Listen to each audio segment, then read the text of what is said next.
आलसी बेटा। किसी गांव में एक अमीर साहूकार अपनी पत्नी और बेटे के साथ रहता था।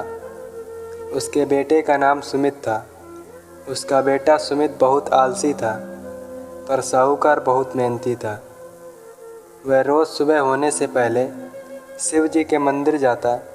उसके बाद वह अपने सारे कारोबार को देखने जाता, पर उसका बेटा आलसी होने के कारण सुबह नहीं उठता था। एक दिन साहूकार अपने बेटे को खेत पर ले जाने के लिए जगाने लगा, पर उसका बेटा नहीं उठा और बोला, मुझे सोने दीजिए पिताजी। साहूकार उसकी आलसपन को देखकर बहुत दुखी होता था। धीरे धीरे अब साहूकार की तबीयत भी खराब होने लगी थी। और एक दिन साहूकार का देहांत हो गया। साहूकार के देहांत हो जाने के बाद उसका बिजनेस घाटे में चलने लगा, क्योंकि साहूकार का बेटा सुमित अपने आलस के कारण कारोबार की देखरेख नहीं कर पाता था।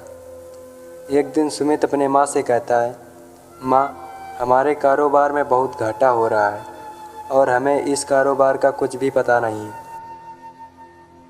माँ बोली, तुम अपने नाना के पास जाओ, तुम्हारे नाना को इस कारोबार के बारे में बहुत जानकारी है। सुमित अगली सुबह अपने नाना के पास जाता है और नाना जी को सारी बात बताता है। तब उसके नाना उसे कहते हैं कि तुम्हें एक काम करना होगा।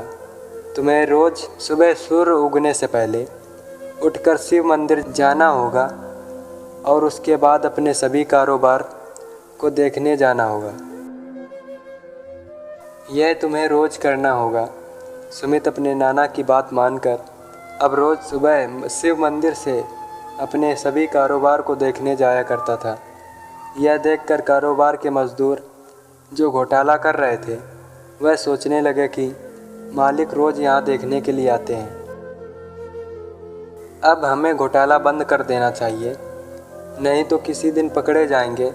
और सभी मज़दूरों ने घोटाला करना बंद कर दिया और सुमित का कारोबार फिर से चल दिया। इससे सुमित बहुत खुश हुआ और अपने नाना जी को धन्यवाद देने गया। अब उसके नाना ने उसे कहा कि तुम्हें कारोबार में घाटा सिर्फ तुम्हारी आलस के कारण हो रहा था, क्योंकि तुम्हारे मजदूर तुम्हारे कारोबार में घोटाला कर रहे थे।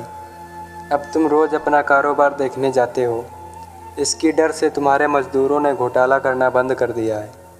यह सब जानकर सुमित ने कसम खाई कि अब वह आलस कभी नहीं करेगा, अपना काम समय पर करेगा।